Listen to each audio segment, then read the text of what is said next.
don't think it's a popular view, but anyone who has worked in any shelter setting or care setting in general, I think it's fairly obvious that there is a greater sense of belonging here than there is in the outside world. And it goes back to what I was saying before. If you have the congregation of a large number of people, most of whom have experienced exclusion in the wider society, coming here is actually a place where what's normal is redefined. And for many of them, this is the first place where they have friends.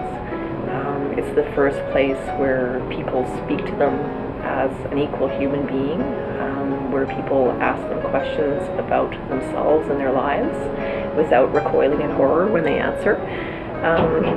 That people can exhibit traits and characteristics that would cause people in sort of more mainstream settings to call the police, or be horrified, or exclude them, or abuse them, and they can do that here without feeling like a freak. And I think that's really important.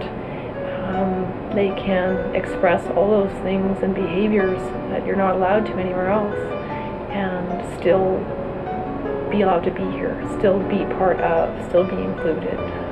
It's probably a kinder place than even your average public school, because there isn't that sort of artificial measure of success that you have to live up to, and there's certainly not nearly as much tolerance around that sort of formation of in-crowds and out-crowds.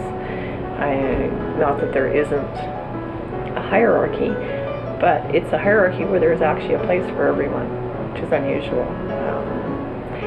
They may be at the bottom of the hierarchy, but they're still part of the hierarchy, and that's not what exists for them on the outside. So yeah, it's difficult, because I think if you do work in this business, you get kind of torn around that. You watch people who get very comfortable here, who feel very safe here, who have created a whole world for themselves in this building. This is their home, where they do their work, where they socialize, where they eat, where they sleep, where they get their medical care.